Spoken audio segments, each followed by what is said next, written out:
Hi! We are going to read Chato's Kitchen by Gary Soto and Susan Guevara. Or at least I hope that's her name. Let's see. Okay.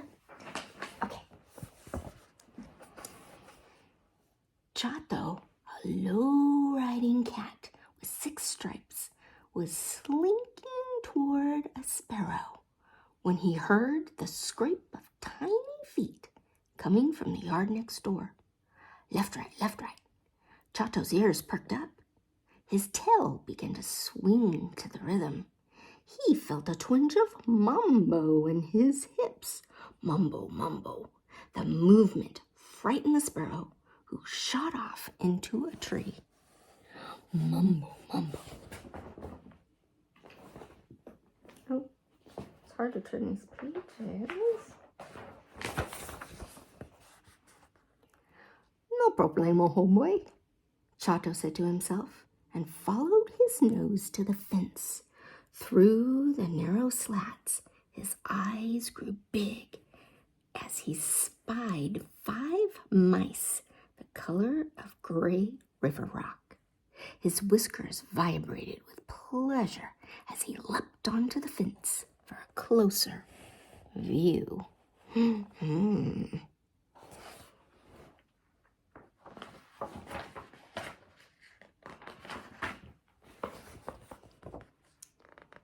Yes, it was a whole family of fat, juicy mice moving into the house next door.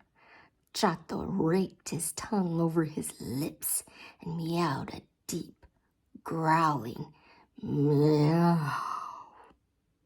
The mice froze with their belongings on their backs. They began to shiver like leaves in the wind. Chato was the tallest cat they'd ever seen. "Ole, neighbors," Chato purred. "Don't be scared of me. I'm a cool, low-riding cat." The mice dropped their things and scattered. "No te fanas, hombres. I'm okay," Chato reassured. But the yard was empty. Another meow rumbled in his stomach, just barely suppressed. I don't think they believe him. Chato thought for a moment as he stabbed his face into his furry shoulder and chewed the daylights out of a bothersome flea. Aha! He thought. I'll invite them for dinner. Chato jumped down from the fence and returned to his house. On a piece of paper, a fine paper, he wrote, "Chato welcomes you to the barrio and invites your tasty family for a surprise dinner tonight at 6 o'clock. Chato immediately saw his error and changed to tasty to lovely. He folded the invitation into a paper airplane and tossed it over the fence.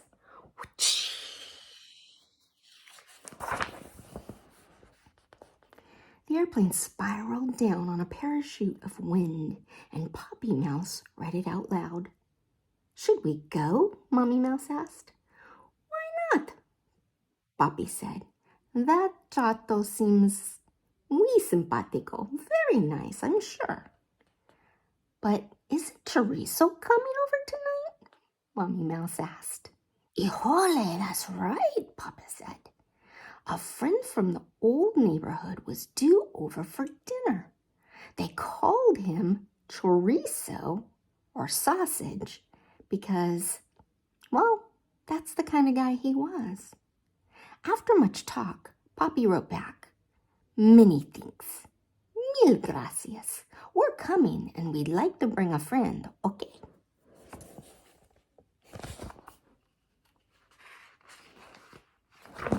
Let's see. There we go. "Oh, sure," Chato shouted over the fence. "A friend of a friend is a friend, que no?" He couldn't believe his luck. Instead of just 5 mice, there would be 6. Chato pranced off to the kitchen to rattle some pots and pans. Whistling La Bamba, "Bamba, bamba, Bamba, ba ba la la la bamba. He took out some beans for frijoles, perfect for mice. Then ripe avocados for guacamole, very nice. And he checked for some arroz, because of course we need rice.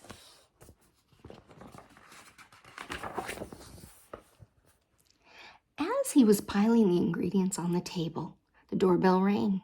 It was Chato's best friend, Novia Boy, a cat with soft green eyes, sleek fur, and the loveliest growl in the barrio. Novia Boy also wore the flashiest cat collar, a leather one with real gems that sparkled in the night when cars passed in the street. Yo, cool cat of East Los Homes, he purred. What you doing? I'm having mice for dinner, served with the works.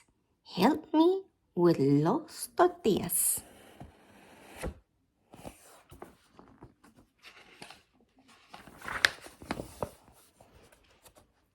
The guys got to work. While Chato rolled out the tortillas with a rolling pin, Novia Boy placed them on a hot griddle, careful not to burn his paws. He flipped them over when one side was baked until both sides were perfect.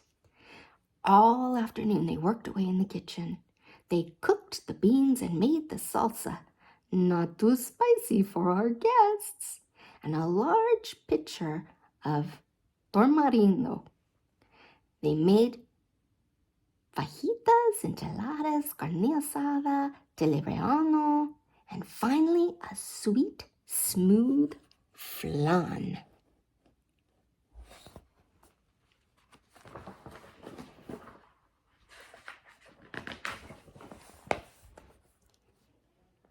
While the cats were busy in Chato's kitchen, the mice were settling into their new home. They had set up a bottle cap for a bathtub, a chip of glass for a mirror, and their matchbox beds all in a line. But they still remembered, as the sun began to drop behind the trees, that they should take a dish to Chato's house. What did they make? Quesadillas, of course, featuring their favorite ingredient, cheese.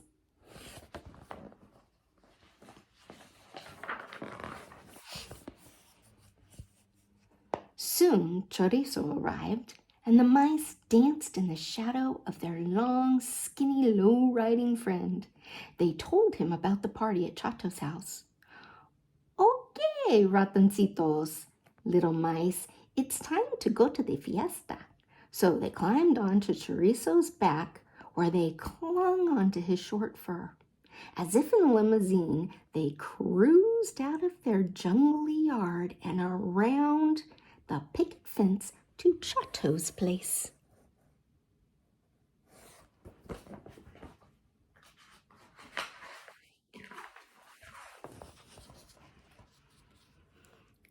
Chato and Novia Boy were in the living room, grooming themselves for the party. After 5 hours of cooking, they were so hungry that each time a bird swooped past the window, their gray eyes grew narrow and their mouths watered.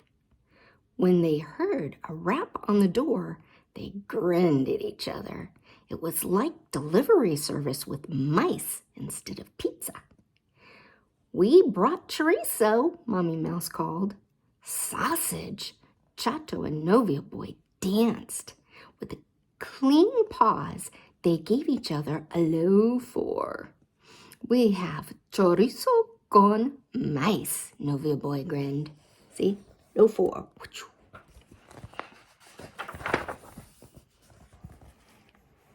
But when they opened the door, Chato and Novia Boy were facing a low road scraping dog with a body of mice on its back. We're here, shouted one of the little ones. The cool cats didn't say anything. They didn't hiss or swat in the air. They ran and covered under the dining table. They're like, meow.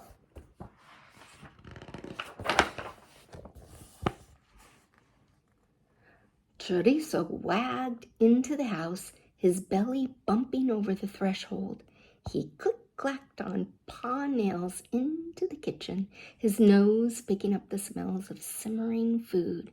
He shivered the mice from his back, and they dropped like gray fruit. Hola, Chorizo barked politely. See, there they are.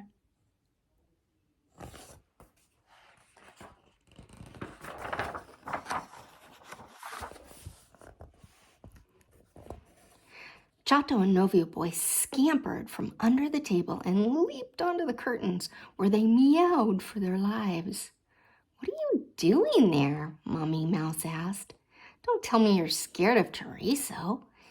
"Mira, he's a nice dog." Chorizo wagged his tail and let his tongue fall out. Chato and Novio Boy looked at each other. They slid from the curtains, and fur raised greeted Chorizo with a curious meow.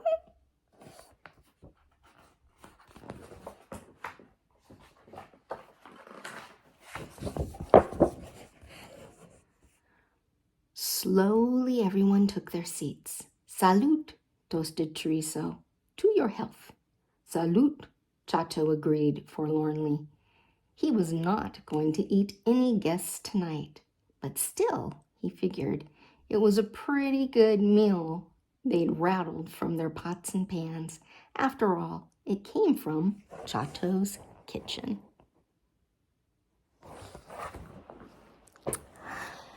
That was a fun story, huh? I hope you liked Chato's kitchen and you learned that we can be friends with anybody, right? We don't need to be scared. We need to be kind. So, I hope you have a good day. I love you.